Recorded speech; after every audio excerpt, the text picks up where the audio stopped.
రోమా ప్రభుత్వ కాలంలో కైసర్ తన పటాలంలో ఉన్న వారిని 10 భాగాలుగా విభజించాడు.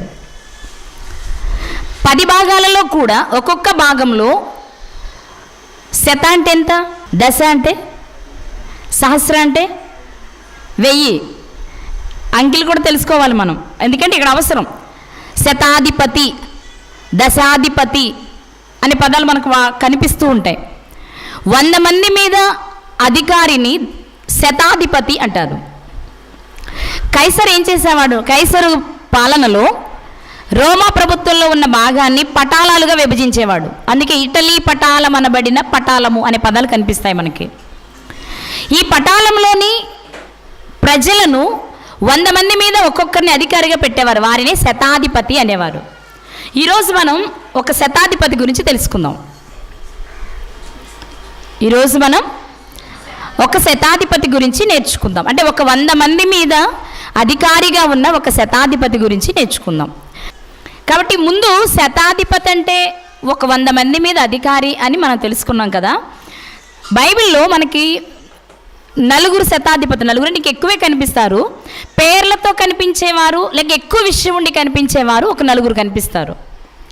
వారిలో ఒక వ్యక్తి ఎవరు అంటే, తన ప్రియమైన దాసునికి జబ్బు చేసినప్పుడు స్వస్థపరచమని యేసుక్రీస్తు వారి దగ్గరకు కబురు పంపిన వ్యక్తి శతాధిపతి.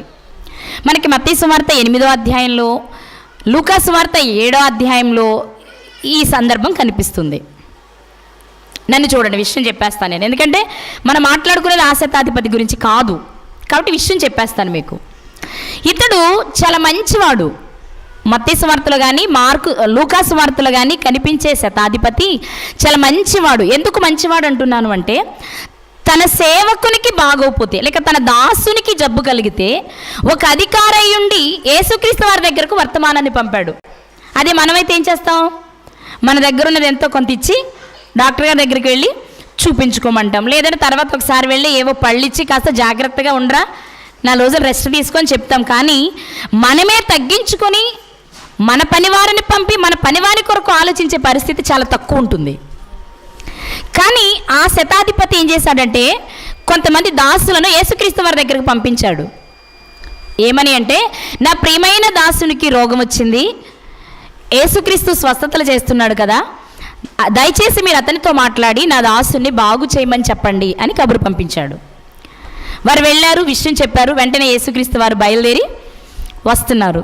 కాస్త దూరంలో ఉండగానే గమనించిన అతను ఏం చేశాడంటే, మరలా తన దగ్గర ఉన్న దాసులను పిలిచి, అయ్యో ఆయన మన ఇంటికి వచ్చేస్తున్నాడు, ఆయన ఇంటికి, నా ఇంటికి రావడానికి నేను పాత్రుని కాను, ఎదురెళ్ళి మీరు ఒక వర్తమానం చెప్పండి అతనికి.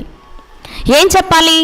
అయ్యా నీవు అతని ఇంటిలోనికి రావడానికి యోగ్యుడో కాదని అతను భయపడుతున్నాడు, కానీ ఒక మాట చెప్పమన్నారు నీకు, నీవు మాట మాత్రం సెలవిస్తే చాలట అని కబురు పంపించాడు. వెళ్ళిన వారు ఈ విషయాన్ని యేసుక్రీస్తు వారికి చెప్పారు. ఏమని? మీరు ఆయన ఇంటిలోనికి రావడానికి అతడు అర్హుడు కాదట, కాబట్టి మాట మాత్రం సెలవివ్వమన్నారు. మాట మాత్రం అంటే మాట సెలవిచ్చినా, యేసుక్రీస్తు మాట ఇచ్చినా అది నెరవేరుతుందని నమ్మిన గొప్ప శతాధిపతి అతను. అలాగే ఆయన మాట ఇచ్చారు. ఆయన వెంటనే యేసుక్రీస్తు అతని గురించి చెప్పిన ఒక మాట, ఇశ్రాయేలీలలోనైనను ఇలాంటి వాణిని నేను చూడలేదు. ఎందుకని చూడలేదు? ఇశ్రాయేలీలకి మెస్సీయ వస్తారని తెలుసు, అద్భుతాలు చేస్తారని తెలుసు.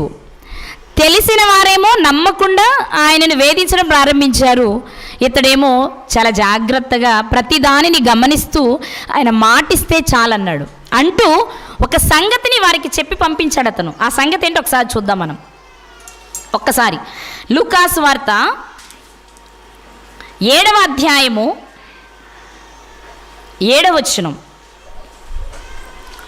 లూకా సువార్త 7వ అధ్యాయము 7వ వచనం. అందుచేత నీ యొద్దకు వచ్చుటకు పాత్రుడనని నేనెంచుకొనలేదు, అయితే మాట మాత్రము సెలవిమ్ము, అప్పుడు నా దాసుడు స్వస్థపరచబడును. నేను సహా, ఈ మాట పట్టుకోవాలి మీరు, లోబడిన వాడను, నా చేతి క్రిందను సైనికులున్నారు, నేనొకని పొమ్మంటే పోవును, ఒకని రమ్మంటే వచ్చును, నా దాసుని చేయమంటే ఇది చేయునని నేను చెప్పినట్టు ఆయనతో చెప్పుడని వారిని పంపించెను. ఇంతకు వెళ్ళి వర్తమానం చెప్పేటప్పుడు ఒక ప్రాముఖ్యమైన విషయాన్ని చెప్పి పంపిస్తున్నాడు అతను. నీవు నా ఇంటిలోనికి వచ్చుటకు పాత్రుడను నేను కానని చెప్తూ, నేను కూడా అధికారము కలిగిన వాడను. నేను ఒకని రమ్మంటే వస్తాడు, ఒకని పొమ్మంటే పోతాడు. కానీ అంత అధికారం కలిగిన నేను కూడా ఆ వ్యక్తి నా ఇంటిలోనికి రావడానికి అర్హుడని నేను కాదని అనుకుంటున్నాను అని చెప్పి పంపించాడు. యేసుక్రీస్తు వారు ఈ మాట వినగానే చలించిపోయారు. ఏంటి ఇతనిలో ఇంత భక్తి ఉందా, ఇంత భక్తి ఉందా అని వెంటనే చెప్పిన మాట అంటే, ఇశ్రాయేలీల్లోనే అసలు ఇలాంటి వాడు లేడు బాబు. ఏంటి ఆయన గుర్తించిన విషయం ఏంటి, యేసుక్రీస్తు వారు మెచ్చుకున్న విషయం ఏంటి? ఒకటి, శతాధిపతి తగ్గించుకున్నాడు.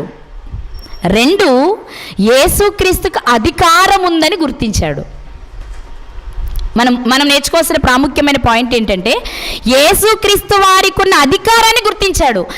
అధికారం గుర్తించడం అంటే ఒక విషయం అనుకోవద్దు. ఆ అధికారం ఎవరిచ్చారు, ఎప్పుడిచ్చారు, ఎందుకు ఇచ్చారు, ఆ అధికారాన్ని యేసుక్రీస్తు వాడుకుంటున్నారా లేదా, ఏ పరిస్థితుల్లో వాడుకుంటున్నారో, ఇన్ని విషయాలు గుర్తించాడు అతను. అర్థమవుతుందని చెప్పేది? యేసుక్రీస్తు వారి కార్యాలన్నీ చేస్తున్నారు అంటే ఖచ్చితంగా తండ్రి తోడుండుట వలనే ఈ పనులు చేస్తున్నారు. తండ్రి అధికారం ఇవ్వడం వలననే ఆయన ఈ పనులు చేయగలుగుతున్నారు. తండ్రి మాటకు యేసుక్రీస్తు విధేయుడు. తండ్రి మాటకు యేసుక్రీస్తు విధేయుడు. ఇంత విధేయత కలిగిన వ్యక్తి ఏ పనైనా చేయగలడు. చాలా విషయాలు గుర్తించాడు అందులో. మనకు పైకి కనిపించేది ఒక్క మాటే, ఏంటది? నాకు అధికారం ఉంది, నేను పమ్మంటే పోతారు, రమ్మంటే వస్తారు అనే విషయమే. కానీ అందులో గుర్తించవలసిన విషయం ఏంటి అంటే, నీవు మాట సెలవిచ్చినా జరుగుతుంది. ఎందుకంటే అంతటి అధికారం కలిగిన వాడువు నీవు. ఎందుకు వచ్చింది నీకు అంత అధికారం? నీవు జాగ్రత్తగా బ్రతుకుట చేత తండ్రి నీకు అధికారం ఇచ్చారు. అంటే తండ్రి ఒక ఆయన ఉన్నారని, తండ్రి అధికారానికి అర్హుడని, ఆ అధికారాన్ని యేసుక్రీస్తు వారు సంపాదించుకున్నారని, సంపాదించుకున్న అధికారంతో ఆయన ఏదైనా చేయగలడని, ఆ చేసే వాటిల్లో పనే కాదు మాట సెలవిచ్చిన చాలు అనే విషయాన్ని ఒక శతాధిపతి గుర్తించాడు ప్రియులారా. ఇంకా శతాధిపతికి ఉన్న మంచి లక్షణాలు ఏంటో తెలుసా? యూదులను ప్రేమించి ఒక సమాజ మందిరాన్ని కట్టించాడట. అందుకే వెళ్ళిన శిష్యులు యేసుక్రీస్తు వారికి చెప్పిన మాట ఏంటి అంటే, అయ్యా అతడు ఒక సహాయాన్ని కోరి మమ్మల్ని నీ దగ్గరకు పంపించాడు. ఆ సహాయం కూడా తనకి వ్యక్తిగతంగా అవసరమైంది కాదు, తన దాసుని విషయంలో.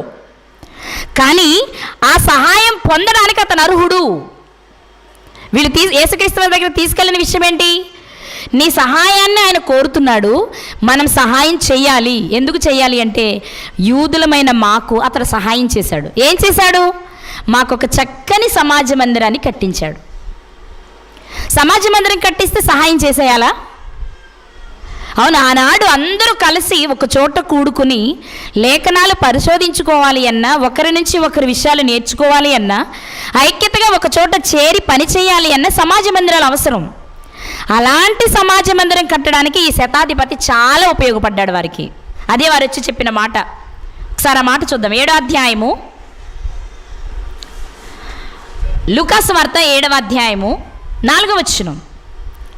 వారు యేసునొద్దకు వచ్చి, నీ వలన ఈ మేలు పొందుటకు అతడు యోగ్యుడు.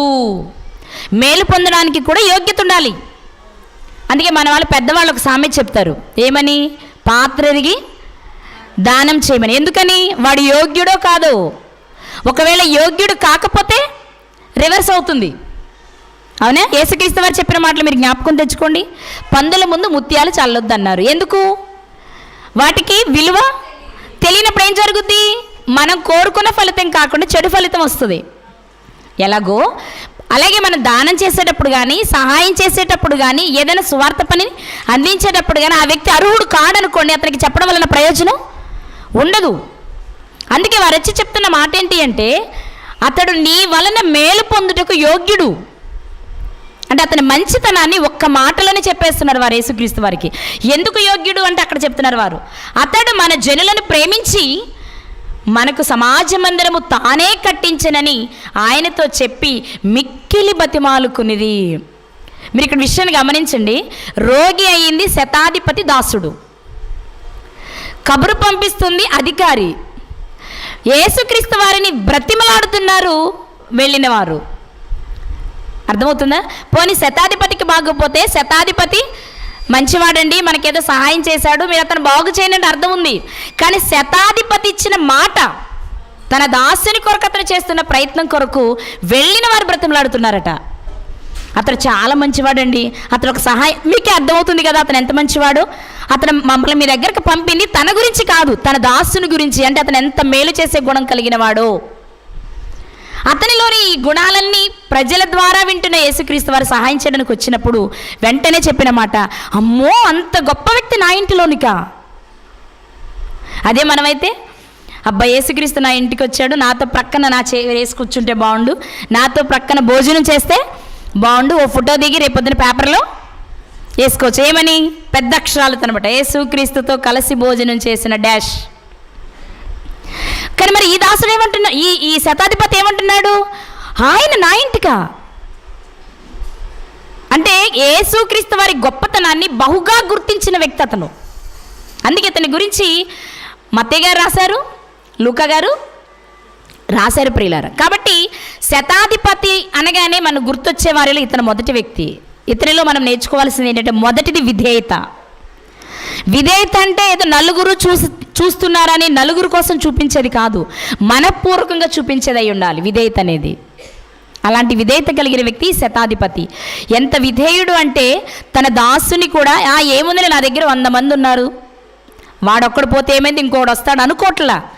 ఆ వ్యక్తి తన దగ్గర ఉన్నవాడు, తన దగ్గర పనిచేసేవాడు బాగోకపోతే అతనిని సంరక్షించాలి, అతనిని బాగు చేయించాలి. దానికి ఎవరు యోగ్యులో వారి ద్వారా వర్తమానాన్ని పంపి బాగు చేయించడానికి తాపత్రయపడుతున్న అధికారితను. అందుకే అతని గూర్చి బైబిల్లో వ్రాయడానికి దేవుడు ఇష్టపడ్డారు ప్రియులారా, వ్రాయబడ్డారు. ఇక మరొక శతాధిపతి ఎవరు అంటే కొర్నేలి గారు, మీకు తెలుసు. మరి ఆయనలో కనిపించేదేంటి? ఆయనలోనూ ఆ విధేయతే కనిపిస్తుంది, అవునా? ఆయనలో కనిపించేదేంటి? అదే విధేయత. ఎంత విధేయుడు అంటే ఒకసారి చూద్దాం. అపోస్తుల కార్యములు 10వ అధ్యాయము, అపోస్తుల కార్యములు 10వ అధ్యాయము మొదటి 2 వచనాలు చదువుదాం. ఇటలీ పటాలమనబడిన పటాలములో శతాధిపతి అయిన కొర్నేలి అను భక్తిపరుడొకడు కైసరేలో ఉండెను. అతడు తన ఇంటి వారందరితో కూడా దేవుని యందు భయభక్తులు గలవాడై ఉండి ప్రజలకు బహుధర్మము చేయుచు ఎల్లప్పుడూ దేవునికి ప్రార్థన చేయువాడు. ఇతడు ఒక అన్యుడు, ఒక అధికారి. కానీ ఇతను భక్తి చేస్తున్నప్పుడు ఎలా చేస్తున్నాడు? అతను భక్తి ఎలా చేస్తున్నాడు? మా ఆవిడ మారినప్పుడు మారద్దులే, ప్రస్తుతానికి నేను మారానుగా నా సంగతి నేను చూసుకుందాం అనుకుంటున్నాడా? ఏం రాయబడింది అక్కడ? చెప్పాలి మీరు. తన ఇంటి వారందరితో కూడా దేవుని యందు భయభక్తులు కలిగిన వాడంట. ఇతని గురించి రాయకుండా ఎందుకుంటారు చెప్పండి అసలు బైబిల్లో? నా పాయింట్ మీకు అర్థమైందా? దేవునిని కలిగిన వారే, దేవుడంటే ఎరిగిన వారే కుటుంబాలతో కలిసి ఆరాధించేవారు ఈరోజు కరువయ్యారు సమాజంలో. భార్య ఉంటే భర్త ఉండడు, భర్త ఉంటే భార్య ఉండదు, వీరిద్దరు ఉంటే పిల్లలు ఉండరు, పిల్లలు ఉంటే తల్లిదండ్రులు ఉండరు. ఇవే మనం 90% చూస్తాం సమాజంలో. ఒక అన్యుడై ఉండి, అధికారై ఉండి, భార్యను పిల్లలను కలుపుకొని తన ఇంటి వారందరితో ఆరాధించడమే కాదు భయభక్తులు కలుగున్నాడట. అంటే భర్తను కలిపిన, భార్యని కలిపిన, పిల్లల్ని కలిపిన భయభక్తుల విషయంలో అందరూ ఒకేలా జీవిస్తున్నారు. ఎంత చక్కని నాయకుడు అని చెప్పాలి తను. మనం కుటుంబాన్ని చక్కగా నడిపిస్తున్నాడు, సైన్యాన్ని అంటే తన కింద పనిచేసే వారి మీద మంచి అధికారిగానే ఉన్నాడు. అంటే అన్ని రకాలుగా బాగున్న వ్యక్తి. అలానే మీరు ఇక్కడ గమనించాలి, ఒక అధికారం ఉంది, వింటున్నారా? ఒక అధికారం ఉంది. అధికారం ఉందంటే ఎంతో కొంత ఆర్థికంగా కొంచెం బాగుండుంటాడు. ఇన్ని ఉన్నా భయభక్తులు కలిగి ఉండే విషయంలో కానీ, దాన ధర్మాలు చేసే విషయంలో కానీ, ప్రార్థన చేసే విషయంలో కానీ ఎలా ఉన్నాడు అతను? అబ్బా నాకు టైం కుదరదండి, నేను చేయలేనండి అన్నాడా? మాట్లాడాలి మీరు. అన్నాడా? శతాధిపతి అంటే 100 మందిని చూసుకోవాలి. ఇప్పుడు మన ఇంట్లో 2-3 చూసుకోవడమే మనకి చాలా కష్టం. మరి 100 మందిని సమన్వయపరుచుకుంటూ, ఒకవైపు కుటుంబాన్ని సమన్వయపరుచుకుంటూ ఎలా భయభక్తులుగా ఉండగలుగుతున్నాడు? ఎలా టైం మిస్ అవ్వకుండా ప్రార్థన చేయగలుగుతున్నాడు? అక్కడ రాయబడిన మాట ఒక్కసారి చూద్దాం. మూడో వచనం. పగలు ఇంచుమించు 3 గంటల వేళ దేవుని దూత అతని యొద్దకు వచ్చింది. ఎందుకు ఆ టైంలోనే వచ్చిందో మీరు చెప్పాలి. ప్రార్థన చేసుకుంటున్నాడు. ప్రార్థన చేసుకునే సమయం. ఒక అధికారండి, నా మాట అర్థమవుతుందా మీకు? ఒక అధికారి, ఆర్థికంగా బాగున్న వ్యక్తి, అన్యునిగా ఉండి మార్పు చెందిన వ్యక్తి కుటుంబంతో కలిసి సమయాన్ని మిస్ చేయనిట్లా ఎందుకు చేయగలుగుతున్నాడు? మన ఆ పొజిషన్లో ఉంటే మనం ఏమంటామంటే, కాసేపట్లో ఆ 10 మంది వస్తారు నన్ను సలహా తీసుకోవడానికి, కొంచెంసేపు ఆగు, వాళ్ళ ఆవిడ పిలిచింది అనుకోండి, ఏమండి మనం ప్రార్థన చేసుకునే సమయం అయింది రండి అంటే, ఉండమ్మా నీకే పని పట్టలేదు, వండి పెట్టే పనే కదా, నాకెంత పని, 100 మంది ఉన్నారు నా కింద, వారు ఏం చేస్తున్నారో ఏం చేయాలో నేనే పురమాయించుకోవాలి కదా, నువ్వు ప్రార్థన అంటే ఏంటి అనాలి మామూలుగా అయితే. కానీ ఏం చేస్తున్నాడు? ఎమ్మా చూసారా 3 అయిందా, కూర్చున్నారా, నేను వచ్చేస్తున్నా అని వెళ్ళి కూర్చుంటున్నాడట ప్రార్థనలో. అదేగా జరగాలి. కుటుంబంతో కలిసి సమయాన్ని కూడా కాస్త కూడా మార్చకుండా భయభక్తులు కలిగి చేస్తున్న శతాధిపతి అండి ఇతను. అందుకే ఆ భక్తిని మెచ్చిన దేవుడు ఏం చేశారంటే, నీకు ఇంకొంచెం అవసరమైన విషయాలు ఉన్నాయి నేర్చుకోవాలి అంటే, నువ్వు ఇలా చేస్తూ ఉంటే కుదరదు కొర్నేలి, పేతురుని పిలిపించుకో, దేవుడే పంపిన కబురది. భలే విచిత్రంగా ఉంటుంది ఇక్కడ కొన్ని చాలా విషయాల్లో భయభక్తులు కలిగి ప్రవర్తించే వారి జీవితాలలో దేవుడు స్పందించే తీరు చూస్తే ఆశ్చర్యం వేస్తుంది నిజంగానే. ఈయన అడిగారా, నాకేమైనా అవసరం ఏమో ప్రభువా, నాకెవరైనా ఒక వ్యక్తిని పంపించవా నేను అడిగారా? 3 గంటలకు దూతను పంపించి, కొర్నేలి నీ కార్యాలన్నీ విన్నామయ్యా, నీకేం తక్కువైందంటే కాస్త వాక్యం ఇంకా నువ్వు కొంచెం నేర్చుకోవాలి, ఆ వాక్యాన్ని నేర్పడానికి నేను పేతురుని పంపిస్తాను, పలానా చోట ఉన్నాడు, నువ్వు మనిషిని పంపించు. పోనీ పేతురుని పంపడం అంటే వాళ్ళిద్దరికి అంతకుముందు నేను పరిచయం ఉందా? పోనీ ఈయనేమన్నా అప్పటికి యూదా జాతికి చెందినవాడా, పేతురు గారు పరిగెత్తుకొని వచ్చేస్తారనుకోవడానికి? కొత్త సంఘటన జరుగుతుంది అక్కడ. అదేంటో తెలుసా? అపోస్తులలో మొట్టమొదటిసారిగా అన్యుల దగ్గరకు సువార్త తీసుకువెళ్తున్న సందర్భం ఇది. అప్పటి వరకు యేసుక్రీస్తు వారి శిష్యులకి ఏం చెప్పారు అంటే, మీరు కేవలం నశించిన ఇశ్రాయేలు యొద్దకే వెళ్ళమని చెప్పారు. మొట్టమొదటిగా అన్యుల దగ్గరకు అపోస్తులు వెళ్ళిన సందర్భం ఇది. ఎందుకు ఆ సందర్భం ఇతని జీవితంలో జరిగింది అంటే, అతనికి ఉన్న ఆసక్తి మాత్రమే. నా పాయింట్ మీకు అర్థమవుతుందా? అతనికి ఉన్న ఆసక్తిని బట్టి దేవుడు చేస్తున్న పనేంటి అంటే, పేతురు గారికి దర్శనం చూపించారు, దుప్పటికి పంపించారు, చతుష్పాద జంతువులు పంపించారు. సంకేతం ఏంటి అంటే, ఇదిగో నువ్వు ఈ రోజు నుంచి అన్యుల దగ్గరికి వెళ్ళే అవకాశం కూడా మీకు ఇస్తున్నానని చెప్పడం. అది కొర్నేలి గారి జీవితంలోనే ఎందుకు ప్రారంభమైంది అంటే, కొర్నేలి గారి జీవితాన్ని మీరు చూస్తే దేవునికి నచ్చేలా కుటుంబ సమేతంగా బాధ్యతగా బ్రతుకుతున్న వ్యక్తి అతను. అందుకే పేతురు గారిని పిలిపించుకోగానే పేతురు గారే తన దగ్గరకు వచ్చారు, వాక్యాన్ని చెప్పారు. మనం మరొక సందర్భం కూడా చూస్తాం. నపుంసకుడు యెరూషలేమును ఆరాధిస్తూ వెళుతున్న సందర్భం. అక్కడ కూడా ఫిలిప్ గారికి చెప్పారు దేవుడు ఏమని, నపుంసకుడు వెళుతున్నాడు రథం మీద, నువ్వు అతన్ని కలుసుకుని వాక్యం చెప్పమని. రథం మీద నపుంసకుడు వెళుతుంటే ఫిలిప్ గారు ఇప్పుడు రథాన్ని కలుసుకోవాలంటే ఎలా రావాలి? మెల్లగా ప్రశాంతంగా ఫోన్ చేసి ఆగు నేను వస్తానంటే ఆగుద్దా? ఆ రోజుల్లో ఎంత వేగంగా పరిగెత్తుంటాడు.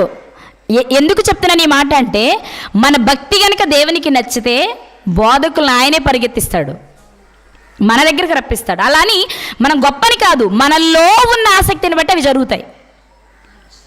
మనలో ఉన్న ఆసక్తిని బట్టి అవి జరుగుతాయి. కానీ మన ఆసక్తి ఎలా ఉందో చెప్పనా? మీరు బాధపడంటే, వాళ్ళే వచ్చి చెప్పినా వినలేని భక్తి మంది.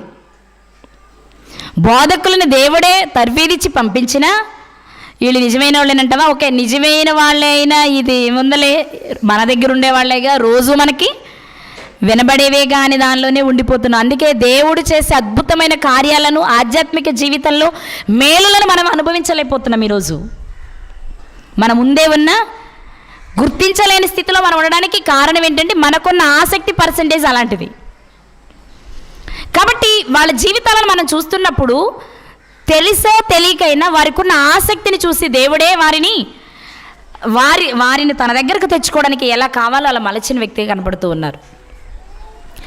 ఇక మనకి కనిపించే మరొక శతాధిపతి ఎవరు అంటే, యూలి అనే వ్యక్తి కనిపిస్తారు మనకి అపోస్తుల కార్యం 27వ అధ్యాయంలో. మీరు తర్వాత చూసుకోండి. అలాగే పౌలు గారి సందర్భంలో కూడా శతాధిపతులు మనకు కనిపిస్తూనే ఉంటారు. ఇలా మనకి శతాధిపతులు కనిపించారు. కానీ ఈరోజు మనం మాట్లాడుకునే శతాధిపతి ఎవరు అంటే యేసుక్రీస్తు వారు మరణిస్తున్న సందర్భంలో ఆయనకు ఎదురుగా నిలుచున్న శతాధిపతి. ఈయన పేరు వ్రాయబడలేదు. ఒకసారి చూద్దాం.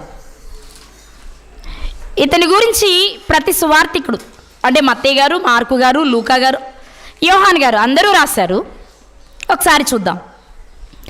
మత్తయి సువార్త 27వ అధ్యాయము 54వ వచనం. మత్తయి సువార్త 27వ అధ్యాయము 54వ వచనం. శతాధిపతియు అతనితో కూడా యేసునకు కావలి ఉన్నవారును భూకంపమును జరిగిన కార్యములన్నిటినీ చూచి మిక్కిలి భయపడి నిజముగా ఈయన దేవుని కుమారుడని చెప్పుకొనిరి. ఇక్కడ ఒక శతాధిపతి కనిపిస్తున్నాడు. ఇతను ఎవరు అంటే యేసుక్రీస్తు వారిని పట్టుకున్న దగ్గర నుండి శిక్ష విధించే వరకు, ఆయన 7 మాటలు పలికేటప్పుడు, మరణించేటప్పుడు జరుగుతున్న సందర్భాలను చూసిన ప్రత్యక్ష సాక్షి. అతను చెప్పిన చివరి మాట ఏంటి అంటే ఇతడు నిజముగా దేవుని ఏమన్నారు ఆయన? ఇతడు నిజముగా చెప్పాలి. ఇతడు నిజముగా ఎందుకు దేవుని కుమారుడు అనే పదాన్ని వాడారు? అతను చెప్పాలి. ఇతడు నిజముగా దేవుని కుమారుడు అనే పదాన్ని వాడడంలో కారణం ఏంటి, ఆంతర్యం ఏంటి అనే విషయాన్ని మనం గ్రహించాలి. ఇదే మాట, ఇదే సందర్భం మార్కు గారు ఏం రాస్తారో చూద్దాం. మార్కు సువార్త 15వ అధ్యాయము 38, 39 వచనాలు. మార్కు సువార్త 15వ అధ్యాయము 38, 39 వచనాలు. అప్పుడు దేవాలయపు తెర పైనుండి క్రింది వరకు 2గా చినిగెను. ఆయనకెదురుగా నిలిచియున్న శతాధిపతి ఆయన ఈలాగు ప్రాణము విడుచుట చూచి నిజముగా ఈ మనుష్యుడు దేవుని కుమారుడే. ఎవరటి ఈ మనుష్యుడు? ఈ మనుష్యుడు మనుష్యుడే అనట్లేదు, ఈ మనుష్యుడు దేవుడే అనట్లేదు, ఈ కుమారుడే. ఏం గమనించాడు ఆయన? ఏం గమనిస్తే ఆ విషయాలు చెప్పగలిగాడు? 2 విషయాలు గమనించాలి మనం ఇక్కడ. ఒకటి, యేసుక్రీస్తు వారు మరణించినప్పుడు జరిగిన సంఘటనలను ఆలోచించాడు. 2, లేఖనాలను ఎలా నెరవేర్చారో గమనించాడు. 3, తండ్రి పట్ల ఎలాంటి విధేయత కలిగి ఉన్నాడో గమనించాడు. ఈ 3 విషయాలు గమనించిన మీదట శతాధిపతి ఇచ్చిన సాక్ష్యం ఏంటి అంటే ఇతడు నిజముగా దేవుని కుమారుడే. ఏంటి ఆ 3 విషయాలు క్లుప్తంగా చెప్తా. మొదటిది, యేసుక్రీస్తు వారిని సిలువ ఎక్కించిన వెంటనే మధ్యాహ్నం మొదలుకొని 3 గంటల వరకు లోకమంతట చీకటి కమ్మింది. సూర్యుడు అదృశ్యమైపోయాడు. ఆయన మరణించగానే ఏం జరిగింది? భూకంపం వచ్చిందా? ఒకసారి చూద్దామా. మత్తయి సువార్త 27వ అధ్యాయము 50, 51 వచనాలు. మత్తయి సువార్త 27వ అధ్యాయము 50, 51 వచనాలు. యేసు మరలా బిగ్గరగా కేక వేసి ప్రాణము విడిచెను.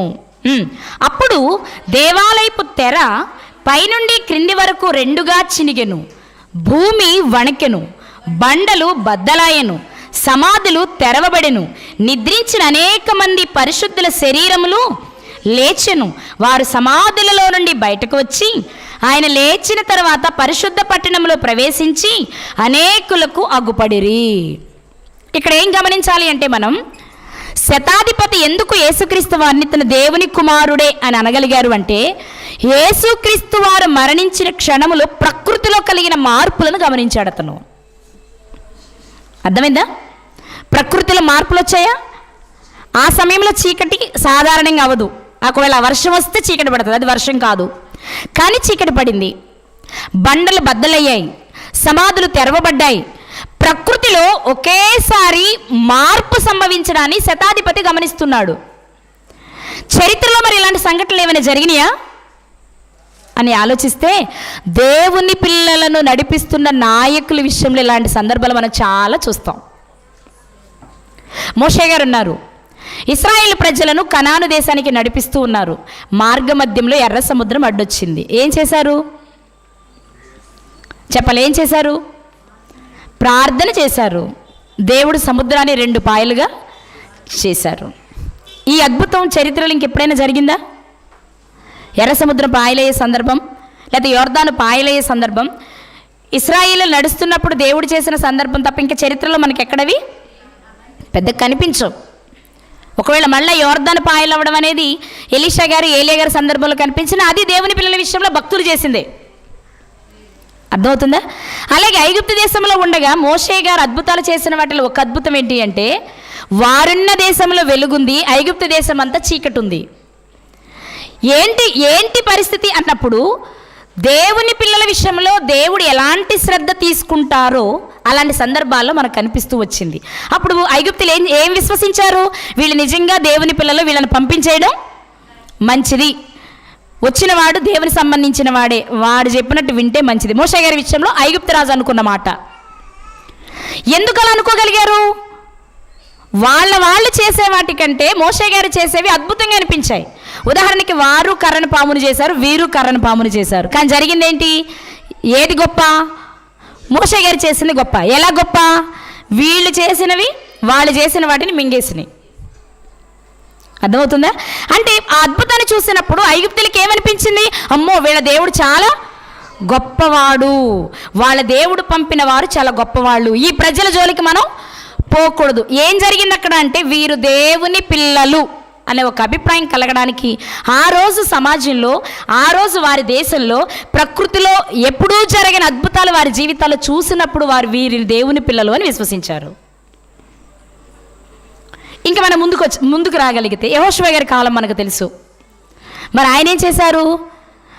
ఆకాశంలో కనిపించే సూర్య నక్షత్రాల విషయంలో ఒక శాసనాన్ని చేస్తే అలా జరిగిపోయింది. ఎందుకు జరిగింది? ప్రార్థన చేశారు ఆయన.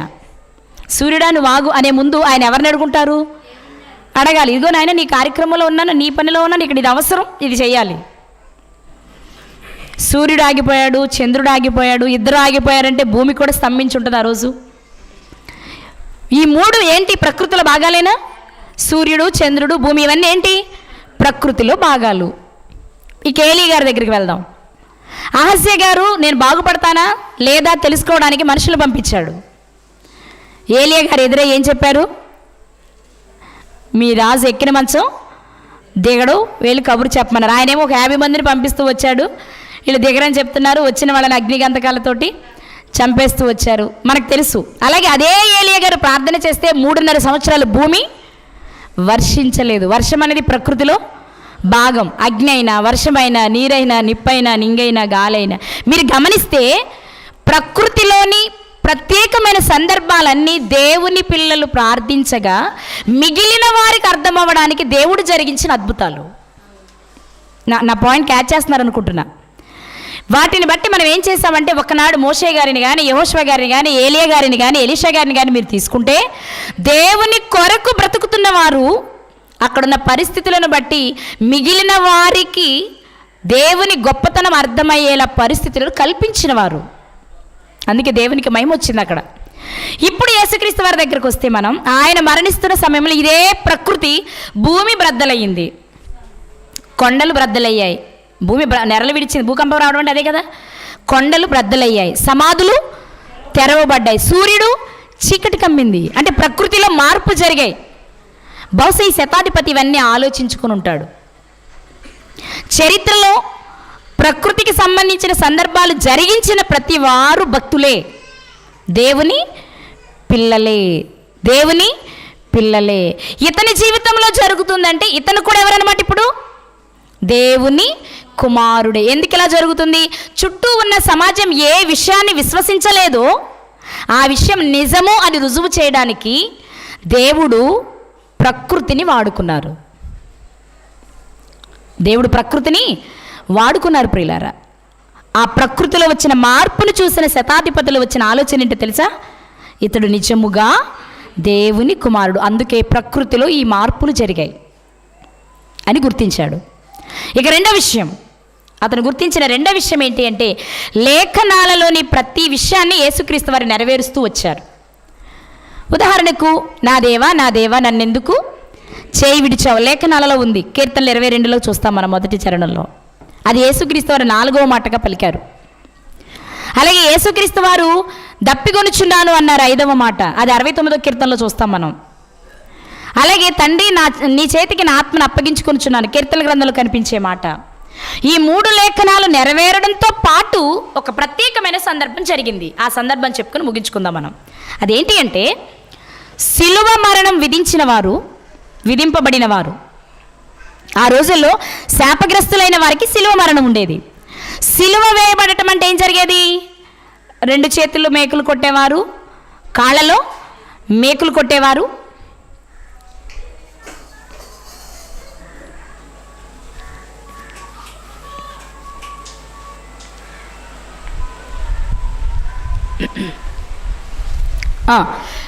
చేతులలో కాళ్ళలో మేకులు కొట్టేవారు. అలా వ్రేలాడుతూ కొన్ని గంటల తర్వాత మరణించేవారు. ముగింపులోకి వచ్చి కొంచెం కాన్సన్ట్రేషన్ చేసి వినండి. అయితే కొంతసేపు వ్రేలాడిన తర్వాత చనిపోవాలి కాబట్టి ఆ ఉన్న పరిస్థితులను బట్టి వారిని త్వరగా చంపడానికి అధికారులు ప్రయత్నం చేసేవారట. అందుకే మనం గమనిస్తే యేసుక్రీస్తు వారితో పాటు మరో 2 వ్యక్తులకి సిలువ వేశారు కదా, వాళ్ళిద్దరి కాళ్ళు విరగొట్టారు. మనం గమనిస్తాం, యోహాను సువార్త చదువుతాం మనం. ఎందుకు కాళ్ళు విరగొట్టారు అంటే, అప్పటి సంప్రదాయంలోకి అప్పుడు పరిస్థితులు ఏంటి అంటే, అలా సిలువలో ఎక్కువసేపు వేలాడుతూ మరణించకుండా ఉన్నవారు త్వరగా చనిపోవాలి అంటే కాళ్ళు చేతులు విరగొడతారట. ఆ కాళ్ళు చేతులు విరిగిపోవడం వలన రక్త ప్రసరణ సరిగా జరగక ఆ దేహం ముడుచుకుపోయినట్లయి త్వరగా మరణిస్తారట. అర్థమవుతుందని చెప్పిన మాట. సిలువ దండన విధించిన వారు లేటుగా మరణిస్తారు, ఒకేసారి మరణించడానికి వీలుండదు. వారిని త్వరగా చంపాలి అనుకున్నప్పుడు కాళ్ళు చేతులు విరగొట్టేస్తారట. ఇప్పుడు వీరిని అలా చంపాలనుకుని వచ్చి కాళ్ళు చేతులు విరగొట్టారు. కానీ యేసుక్రీస్తు వారి విషయం వచ్చేటప్పటికి కాళ్ళు చేతులు విరగొట్టలేదు. ఎందుకు విరగొట్టలేదు? ఆల్రెడీ అప్పటికైనా చనిపోయారు. యేసుక్రీస్తు వారు అప్పటికి చనిపోయారు. ఇప్పుడు చనిపోయాడు కనుక కాళ్ళు చేతులు విరగొట్టకూడదు. కానీ ఖచ్చితంగా చనిపోయాడో లేదో కన్ఫర్మ్ చేసుకోవడం కోసం వీరు ఏం చేశారంటే ఈటెతో ప్రక్కలో పొడిచారు. అప్పుడు నీరు రక్తము బయటకు వచ్చేసింది. ఇక్కడ ఒక విషయాన్ని మనం గమనించాలి. చనిపోయారు అనుకొని కాళ్ళు చేతులు విరగొట్టలేదు. కానీ కాళ్ళు చేతులు ఎందుకు విరగొట్టలేదు అంటే అది లేఖన నెరవేర్పు. అర్థమైందా? అది లేఖన నెరవేర్పు. ఏంటి ఆ లేఖనము? ఒకసారి చూద్దాం. లేఖనం ఏంటి అనే విషయాన్ని మనం ఒకసారి చూస్తే, నిర్గమాకాండము 12వ అధ్యాయము, నిర్గమాకాండము 12వ అధ్యాయము 46వ వచనం. నిర్గమాకాండము 12వ అధ్యాయము 46వ వచనం. మీరు ఒక్క ఇంటిలోనే దాన్ని తినవలెను, దాని మాంసములో కొంచెమైనను ఇంటిలో నుండి బయటకు తీసుకొని పోకూడదు, దానిలో ఒక్క ఎముకనైనను మీరు విరువకూడదు. ఏంటిది? దేనిలోనిది అంటే మీరు 43వ వచనం చూడాలి ఒకసారి. నిర్గమాకాండం 12వ అధ్యాయం 43వ వచనం. మరియు యెహోవా మోషే అహరోనులతో ఇట్లనెను, ఇది పస్కా పండుగను గూర్చిన కట్టడ, అన్యుడెవడును దాన్ని తినకూడదు. కానీ చాలు, ఈ కట్టడ దేనికి సంబంధించింది? పస్కాకు సంబంధించి. పస్కా పండుగలో ఇచ్చే పస్కా బలి పశువు యొక్క ఎముక విరగకూడదు. ఇది పస్కా పండుగను ఆచరించమని దేవుడు ఇశ్రాయేలుకి ఇచ్చిన కట్టడ. ఇదేం జరిగింది? ఇప్పుడు మన యోహాను సువార్తలకు వద్దాం. యోహాను సువార్త 19వ అధ్యాయము 36వ వచనం. 36వ వచనం.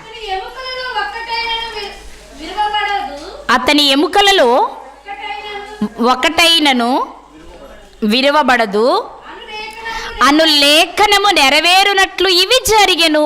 చాలు. ఇంతకు వచ్చిన సైనికులు యేసుక్రీస్తు వారి కాళ్ళు ఎందుకు విరగొట్టలేదు? లేఖనం నెరవేరాలి. లేఖనం నెరవేరాలంటే వీళ్ళు విరగొట్టకుండా ఉండాలి. విరగొట్టకుండా ఉండాలంటే అప్పటికైనా చనిపోయి ఉండాలి. అర్థమవుతుందండి? ఆయన చనిపోయారని కన్ఫర్మ్ అయితేనే వాళ్ళు విరగొట్టరు. విరగొట్టకుండా ఉండాలి. ఎందుకు? లేఖనము నెరవేరాలి. ఎక్కడుంది ఈ లేఖనం? ప్రారంభంలోనే ఇశ్రాయేలు ప్రజలకు ఇచ్చారు, పస్కాను ఆచరించమని చెప్పినప్పుడు ఎముక విరగకూడదు అని. ఇదే సందర్భాన్ని కీర్తనకారుడు కూడా రాశారు. ఒకసారి చూద్దాం. కీర్తనల గ్రంథము 34వ కీర్తన 20వ చరణం. కీర్తనల గ్రంథము 34వ కీర్తన 20వ చరణం. ఆయన వాని ఎముకలన్నిటినీ కాపాడును, వాటిలో ఒక్కటి అయినను విరిగిపోదు. పిల్లలు వింటున్నారా? నిర్గమాకాండంలో దేవుడు సెలవిచ్చిన విషయాన్ని కీర్తనకారుడైన దావీదు గారి ద్వారా కూడా మరొకసారి దేవుడు జ్ఞాపకం చేస్తే దానిని నెరవేరుస్తున్నారు యేసుక్రీస్తు వారు. ఇప్పుడు లేఖనం, ఇక్కడ నెరవేరిన లేఖనం ఏది? ఆయన ఎముకలలో ఒక్కటి కూడా విరగగొట్టకూడదు. ఎందుకని? ఒకవేళ విరగగొడితే వీళ్ళ చేతుల్లో చనిపోయినట్టు అవుతుంది అది. కానీ యేసుక్రీస్తు వారు అది స్వచ్ఛందంగా చేయాలి, ఇష్టపూర్వకంగా చేయాలి. తాను ఇష్టపూర్వకంగా చేశారు అంటే ఆయన ప్రాణం పెట్టేయాలి. అప్పటికి వారు వచ్చి చంపే పరిస్థితి ఉండకూడదు. అందుకే వారు వచ్చి చూసేటప్పటికి ఈయన ఏమైపోయారు? చనిపోయారు. ఓకే, మరి చనిపోయారుగా మళ్ళా పొడవడం ఎందుకు ఈటితో? ఈ లేఖనము నెరవేరాలి. అర్థమవుతుందా? ఈ లేఖనము నెరవేరాలి అంటే కాళ్ళు విరగొట్టకూడదు, కానీ కన్ఫర్మ్ చేసుకోవడానికి మరొకసారి ఈటితో పడవాలి. ఇది లేఖనమేనా? అవును, రాయబడిన మాట అది. చూద్దాం. అదే 19 యోహాను సువార్తలో 37వ వచనం. తాము పొడిచిన వాని తట్టు చూతురు అని మరి యొక్క లేఖనము చెప్పుచున్నది. ఈటిని ఎందుకు పొడిచారు? తాము పొడిచిన వాని తట్టు చూతురు అనే లేఖనం నెరవేరాలి కాబట్టి. అర్థమవుతుందా? ఈ విషయాలన్నీ శతాధిపతి గమనిస్తున్నాడు, అక్కడే ఉన్నాడు. పొడిచిన వారిలో అతనొకడు. అంటే ఇతనికి ఏమర్థమైంది? ప్రకృతిలో జరిగిన మార్పులను చూశాడు, 2 యేసుక్రీస్తు వారి జీవితంలో జరుగుతున్న పనులను చూశాడు, లేఖనాలలో ఉన్న విషయాలన్నీ ఆల్రెడీ ముందే యేసుక్రీస్తు వారు కొన్ని విషయాలు చెప్పేశారు. లేఖనము నెరవేరినట్టు నేను దప్పిగొనుచున్నాను. ఆయనే పలుకుతూ వచ్చారు. పలుకుతున్నారు కాబట్టి లేఖనాలు అనేవి కొన్ని ఉన్నాయని, వాటిని నెరవేర్చే పనిలో ఈయన ఉన్నారు అని ఆ సంగతి ఆ వ్యక్తికి అర్థమైపోయింది ప్రియులారా. అందుకే అతను ఏం గమనించాడు అంటే ప్రకృతిలో కలిగిన మార్పులను గమనించాడు, యేసుక్రీస్తు వారు పలికిన పలుకులను గమనించాడు. ఈ పలుకులను గమనిస్తూ చివరిగా అతను గమనించిన విషయం ఏంటంటే యేసుక్రీస్తు వారు గట్టిగా కేక వేశారు. గొప్ప శబ్దముతో కేక వేసి, తండ్రి నీ చేతికి నా ఆత్మను అన్నారు. ఆ కేక విన్నారు. ఆ పలుకు తర్వాత మరణించిన స్థితిని చూశాడు ఈ శతాధిపతి. ఆ పలుకు విన్నప్పుడు అతనికి ఏమర్థమైందంటే, ఏమనంటున్నారా? 7వ మాట ఏమని పలికారు యేసుక్రీస్తు వారు? తండ్రి నీ చేతికి నా ఆత్మను అప్పగించుకొనుచున్నాను. ఇప్పుడు యేసుక్రీస్తు వారు ఎవరికి అప్పగిస్తున్నారు? తండ్రికి అప్పగిస్తున్నారు. కాబట్టి ఈయన ఎవరన్నమాట? చెప్పాలి మీరు. తండ్రికి అప్పగిస్తున్నారు. ఆ తండ్రికి తన కుమారుడు. ఆ తండ్రి ఎవరు? దేవుడు. కాబట్టి దేవునికి తను ఎవరు? కుమారుడు. కాబట్టి ఇతను గమనించింది ఏంటి అంటే యేసుక్రీస్తు వారు పలికిన విషయాలు గమనించారు, పలుకుతూ ఆయన చెప్పిన లేఖన నెరవేర్పు అనే మాటను గమనించారు. లేఖన నెరవేర్పులో భాగంగానే కాళ్ళు విరగొట్టబడకపోవడం, బల్లెముతో పొడవబడడం గుర్తించాడు. మరొక వైపు ప్రకృతిని గమనించాడు. ఈ విషయాలన్నీ గమనించిన తర్వాత ఇతనికి వచ్చిన సమాధానం ఏంటి అంటే, ముందు మన యజమానులు అడిగారే ప్రశ్నలు యేసుక్రీస్తు వారిని. మన ప్రధాన యాజకులు అడిగారు కదా, అడిగారా? పిలాతు గారు అడిగారు కదా. ఏమని అడిగారు వీరంతా? నువ్వు దేవుని కుమారుడువా మాతో చెప్పు అన్నారు. నువ్వు దేవుని కుమారుడువా మాతో చెప్పు అన్నారు. అప్పుడు యేసుక్రీస్తు వారు ఏమన్నారు? అవును అన్నారు. కానీ వీళ్ళు ఆ విషయాన్ని నమ్మలేదు, నమ్మకే బట్టలు చించుకున్నారు. ఇప్పుడు ఈ వ్యక్తికి లేక ఈ శతాధిపతికి అర్థమైంది ఏంటి అంటే, మా యజమానులు అడిగిన ప్రశ్నకు ఆయన చెప్పిన సమాధానమే నిజము. ఎందుకు నిజం? ఇదిగో ప్రకృతిలో మార్పులు కలిగాయి. ఇలాంటి మార్పులు ఎప్పుడు కలుగుతాయంటే దేవుని పిల్లల విషయంలోనే జరుగుతాయి. కాబట్టి ఇతను ఎవరు? దేవుని కుమారుడు. 2, అతను ఒక మాట పలుకుతున్నాడు. ఏమని? తండ్రి అని. కాబట్టి ఇతను ఖచ్చితంగా ఆ తండ్రికి కుమారుడే. ఆ తండ్రికి కుమారుడే. ఈ 2 విషయాలను గమనించిన శతాధిపతి చెప్పిన మాట ఏంటి అంటే, ఇతడు నిజముగా దేవుని. కానీ ఇక్కడ ప్రాముఖ్యమైన విషయాన్ని మనం గమనించాలి. వాళ్ళు అడిగిన దానికి సమాధానమనో లేఖన నెరవేర్పుకు సమాధానమనో చెప్పడమే కాదు, కానీ ఆ వ్యక్తి యేసుక్రీస్తు వారిని దేవుని కుమారునిగా విశ్వసించుతున్నాడు. ఇది జరగాలి అసలు ఎవరి జీవితంలోనైనా. ఎవరి జీవితంలోనైనా ఏం జరగాలి? ఇదే జరగాలి. ఎందుకు ఇది జరగాలి అని నేను అంటున్నాను అంటే, మనం బాప్తిసం తీసుకునేటప్పుడు మాట్లాడతాం, యేసుక్రీస్తుని ఏమని అంగీకరించాలి? మనం రాజు లేక ప్రభు అని అంగీకరిస్తేనే రక్షణ అని చెప్పాం. అలాగే మనం 2వ విషయాన్ని కూడా గుర్తించాలి. అదేంటి? ఒక్కసారి ఒక చిన్న సందర్భాన్ని చూపించి ముగిస్తా. అపోస్తల కార్యములు అపోస్తుల కార్యములు 8వ అధ్యాయము. నపుంసకుడు యెరూషలేము నుండి బయలుదేరి వెళుతూ యెషయా గ్రంథాన్ని చదువుతూ ఉన్నారు. ఆ విషయాలు చదువుతున్నప్పుడు అర్థం కాకపోతే దేవుడే ఫిలిప్ గారిని పంపినట్లుగా మీతో ముందు మాట్లాడాను నేను. ఫిలిప్ గారు వచ్చి నపుంసకునితో కూర్చొని ఏమేం మాట్లాడారో ఒకసారి చూద్దాం. అపోస్తుల కార్యములు 8వ అధ్యాయము 35 నుండి చదువుదాం. నేను చదువుతాను, మీరు చూడండి. అపోస్తుల కార్యములు 8వ అధ్యాయము 35 నుండి. అందుకు ఫిలిప్పు నోరు తెరచి ఆ లేఖనమును అనుసరించి అతనికి యేసును గూర్చిన సువార్త ప్రకటించెను. యెషయా గ్రంథంలో ఉన్న విషయాలు చెప్పారు, సువార్తను, క్రీస్తుని గూర్చిన సువార్తను చెప్పారు.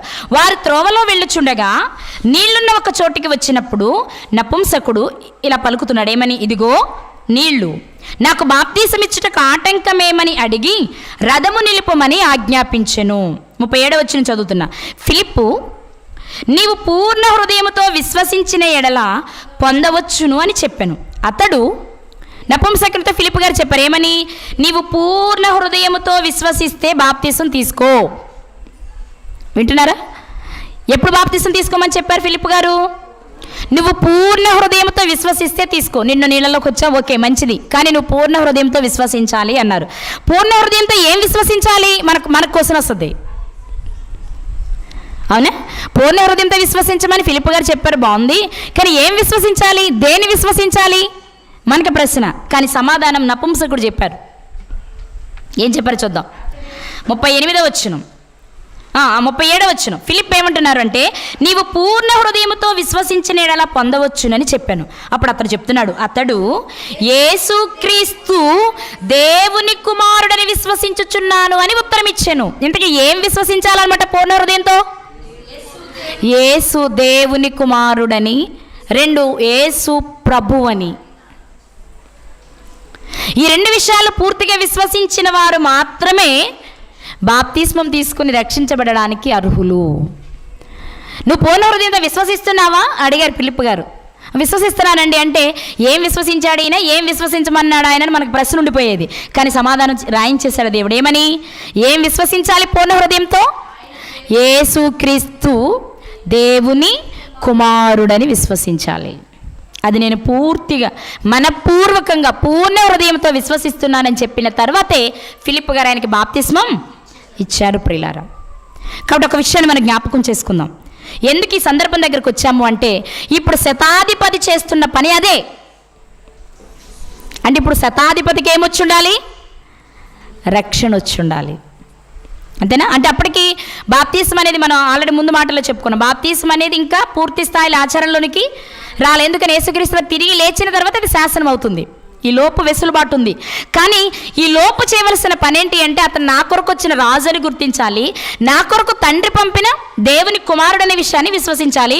ఇప్పుడు ఈ 2 విషయాలు ఎవరు విశ్వసిస్తున్నారు? శతాధిపతి విశ్వసిస్తున్నాడు. అతి ప్రాముఖ్యమైన విషయం ఏంటంటే, యేసుక్రీస్తు దేవుని కుమారుడని విశ్వసించాడు. అందుకే ఇతడు నిజముగా దేవుని కుమారుడే. అంతేకాదు, ఇతడు నీతిమంతుడు కూడా.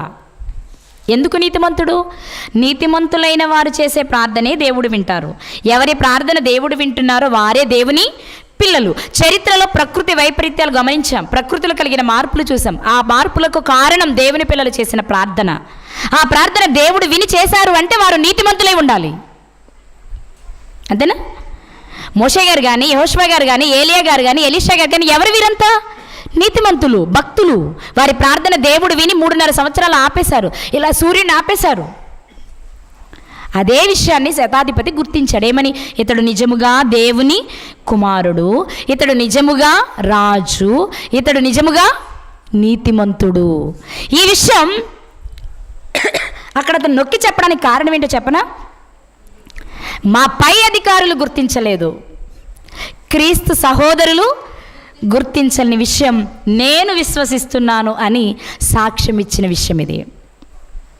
అతడు పర్టికులర్గా ఆ విషయాన్ని పలకడం, పలికిన విషయాన్ని సమాజం గుర్తించడం, ఆ పలికిన విషయాన్ని దేవుడు వ్రాయించడానికి గల ప్రధాన కారణం ఏంటి అంటే, ఆయనతో ఉన్నవారే, ఆయనకు చెందిన వారే విశ్వసించలేదు కానీ చూస్తూ ఆ కొన్ని గంటల్లో జరిగిన మార్పులను, కొన్ని గంటల్లో పలికిన మాటలను చూసి హృదయపూర్వకంగా మార్పు చెందిన వ్యక్తి శతాధిపతి. అంటే ఒక విషయం మనకి ఇక్కడ అర్థం కావాలి. ఎన్నో సంవత్సరాలు వెంటబడి తిరగటం కాదు, కానీ వివేచనతో ఆలోచించి నేర్చుకుంటే 10 మాటలు చాలేమో, కొన్ని గంటలు చాలేమో మార్పు చెందడానికి. అందుకే పౌలు గారు చెప్తారు, 10,000 పాటలు పలుకుట కంటే శ్రేష్టమైన 10 మాటలు చాలట ఒక పాపి మార్పు చెందడానికి. కాబట్టి ఆ శతాధిపతి చెప్పిన గొప్ప సాక్ష్యం ఏంటి అంటే, నేను యేసుక్రీస్తుని దేవుని కుమారునిగా అంగీకరిస్తున్నాను, విశ్వసిస్తున్నాను అని ఆ కొద్ది సమయంలోనే మార్పు చెంది ఈనాటికి మనం మాట్లాడుకోవడానికి తన జీవితాన్ని సాక్ష్యంగా నిలిపాడు. మరి మనం ఎక్కడున్నాం? మనం దేవుని పిల్లలుగా ఉన్నామా? మనం దేవుని కుమారులుగా పిలువబడుతున్నామా? పిల్లలం అనుకుంటూనే, కుమారులం అనుకుంటూనే అపవాది సంబంధమైన కార్యక్రమాలను చేస్తూ అపవాది పిల్లలుగా బ్రతుకుతున్నామా? దేవుని పిల్లలమని చెప్పుకుని అపవాది పిల్లలుగా బ్రతికితే దాని వలన ప్రయోజనం ఉండదు. ఏది చెప్తున్నామో అలాగే మన బ్రతుకులో ఉండాలి. ఇదిగో నేను యేసుక్రీస్తుని దేవుని కుమారునిగా విశ్వసిస్తున్నాను అని చూసిన క్రియలన్నిటి ద్వారా హృదయపూర్వకంగా విశ్వసించి సాక్ష్యం ఇచ్చిన వ్యక్తే శతాధిపతి. ఈరోజు మన స్థితి ఏంటి? ఎన్నో వేల వాక్యాలు వింటున్నాం, వేల ప్రసంగాలు వింటున్నాం, పూర్వీకుల నుండి మనం క్రైస్తవులుగానే చెప్పుకుంటూ వస్తున్నాం. కానీ యేసుక్రీస్తుని దేవుని కుమారునిగా, మన రాజుగా, ఆయన నీతిమంతుడు అనే విషయాన్ని మనం గుర్తించామా లేదా?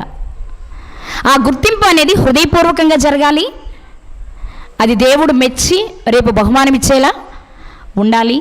మనం విశ్వసించి ప్రకటించే విషయం చుట్టూ చూసేవారు దేవుని మహిమపరిచేలా ఉండాలి. అలా ఉందో లేదో చూసుకుందాం. కానీ యేసుక్రీస్తు వారు చేసిన త్యాగం ఒక శతాధిపతిలో మార్పును తెచ్చింది, దేవునికి మహిమ తెచ్చేలా అతను పొగడడం జరిగింది. అంతేకాదు, ముఖ్యంగా శతాధిపతి యేసుక్రీస్తుని దేవుని కుమారునిగా విశ్వసించాడు. ఈ పని నువ్వు చేస్తున్నావా లేదా? దేవుని కుమారునిగా విశ్వసిస్తున్నావంటే నువ్వు ఖచ్చితంగా దేవుని కుమారునిలా బ్రతకాలిక మీదట. అలా బ్రతికిన రోజు దేవుడు మనల్ని మెచ్చి ఖచ్చితంగా మనకిచ్చిన వాగ్దానాన్ని నెరవేరుస్తారు. నిత్య జీవానికి మనను వారసులుగా చేస్తారు. నిత్య జీవానికి వారసులు అగుటకు తండ్రి పంపిన ప్రియమైన కుమారుడు యేసుక్రీస్తు అని విశ్వసిద్దాం. ఆయనే మనందరికీ ప్రభువు అని విశ్వసిద్దాం. ఆయన నీతిమంతుడు కనుక మనము నీతిగా బ్రతికి నిత్యరాజ్యాన్ని స్వతంత్రించుకుందాం. అట్టి కృప దేవుడు మనందరికీ దయచేయునుగాక. ఆమేన్.